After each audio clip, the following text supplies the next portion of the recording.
Shalom, welcome back. Welcome to the channel. Special welcome to old and new subscribers alike.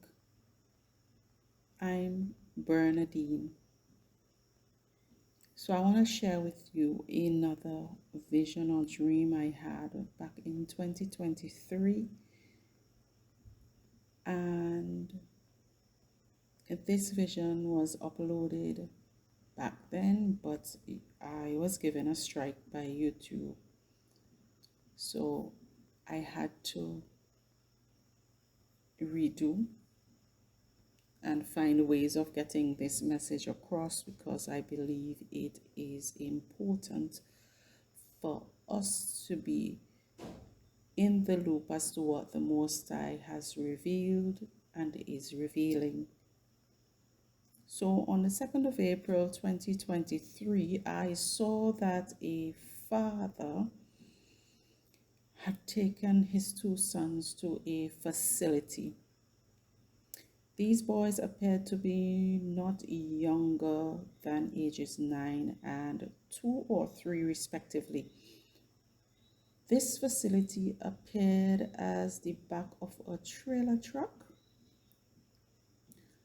I saw as they were directed by a woman into the said trailer truck. Inside of it was dark, but there was enough light for me to see inside. As I stood, what I saw was horrific, to say the least.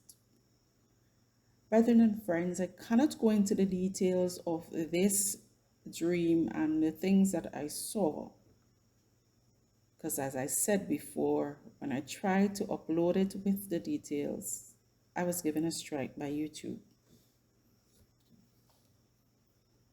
But use your own imagination and you will know what went on. So the boys walked into this trailer. The older one went in first and the younger followed after. When they got in, the older boy remained standing and the younger one crouched down close to the right side of the truck with his head resting on his knees. As I looked on, I saw when the door closed, but even as the door closed, I could see through the metal as if having X-ray vision. The images were clear as day to me, like there was no barrier. That is, the door of the trailer. I saw that there was also a man sat on the left side of this trailer, and he was facing towards me. But again, I cannot tell you what happened next. And it is troubling. Brothers and sisters, brethren and friends, I am now going to take you on a journey through the scriptures concerning the endangerment and abuse of our children. In the book of Leviticus, chapter 18 and verse 21, it says,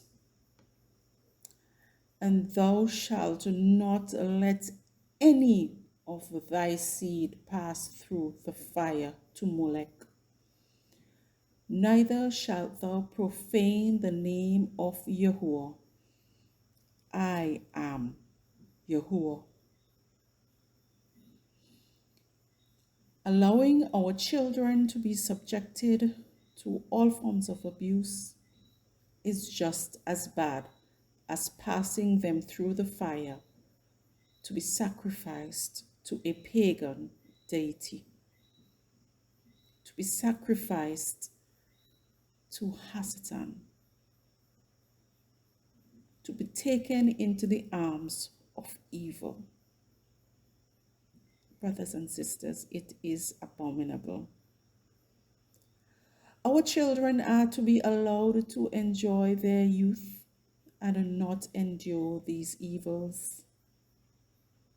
In fact, Matthew chapter 18 and verse 6 says, "But whoso shall offend one of these little ones which believe in me," and this was Yahushua HaMashiach speaking. He says, "But whoso shall offend one of these little ones which believe in me, it were better for him that a millstone were hanged about his neck, and that he were drowned in the depth of the sea." This shows the love that the Father and Son has for our children. It shows what will happen to people who treat our children badly. And today we see so many evils pervading this world. And brothers and sisters, it's not going to get better.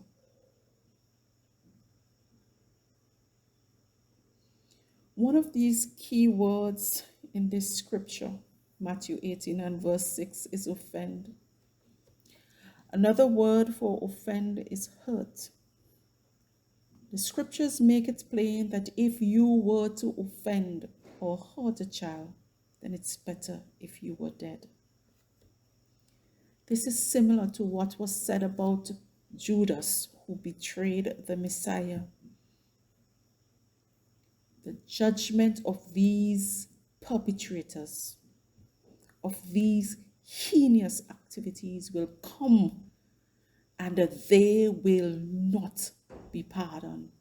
Thus says the Most High. 2 Timothy chapter 3, verses 1 to 5, and verses 16 and 17 says, "This know also, that in the last days perilous times shall come.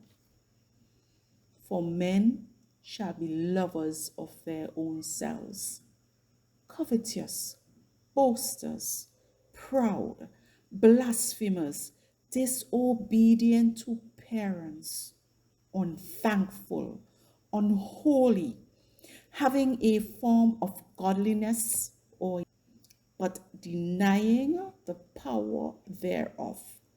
From such turn away." Aren't these things true for what is happening in these last days? We see various forms of abuse to children on a rampage. It appears to be slowly becoming the norm, and maybe it will be legalized. Use your judgment, brothers and sisters. I cannot say much, but surely the Most High has shown that this was something that parents had to do to their children. Give them up to the wiles of the enemy. Give them up to the wickedness of mankind.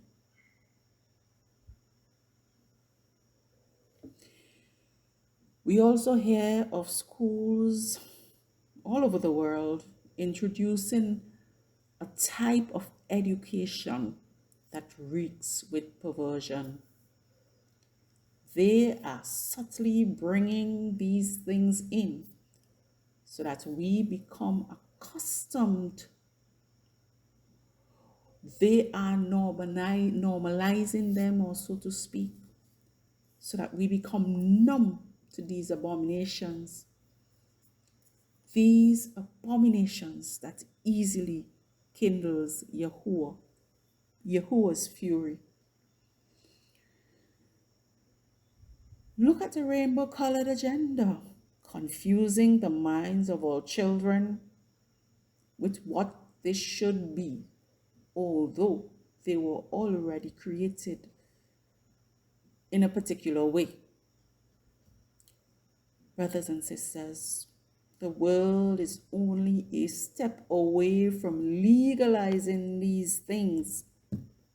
And when it happens, there will be nothing we can do about it. The stage is already set. So brace yourselves and pray like never before for your children. Keep them covered under the wings of the Most High and pray earnestly for their protection. But despite all of this, I want you to remember, Yahuwah is not an Elohim of confusion. If he wanted us to do these things, to subject our children to these things, he would have said so in his words when he passed down the Torah or the laws, statutes, and commands to Moshe or Moses. Man is constantly transgressing Yahuwah's laws by allowing and committing these atrocious sins. But transgression of Yahuwah's Torah or his laws will result in an ultimate death in the lake of fire prepared for Hasatan, his angels, and those who transgress his laws. So, brothers and sisters, do not fall for this trap if it comes.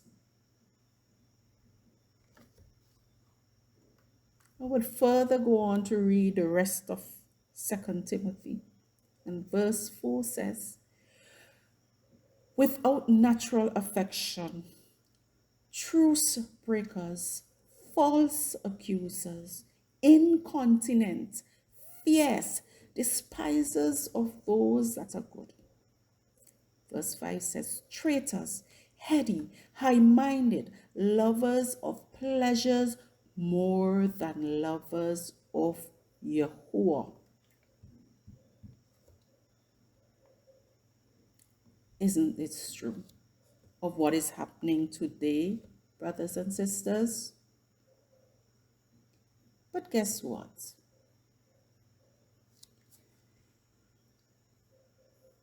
Verses 16 and 17 go on to say, all scripture is given by inspiration of Yahuwah and is profitable for doctrine, for reproof, for correction, for instruction in righteousness, that the man of Yahuwah may be made perfect, thoroughly furnished unto all good works. So Timothy is saying that these things will be in the last days, and indeed they are. He encourages us to turn away from these things so that we may become perfect to walk in righteousness. Brothers and sisters, brethren and friends, do not be alarmed when you see all these things happening, because they were prophesied to happen in the last days. Know that your redemption draweth near. So hold fast. Do not fall victim to bribes, to rewards, and ascribing to laws that may cause you to lose your soul and lose out in the reward that awaits a faithful and righteous soul.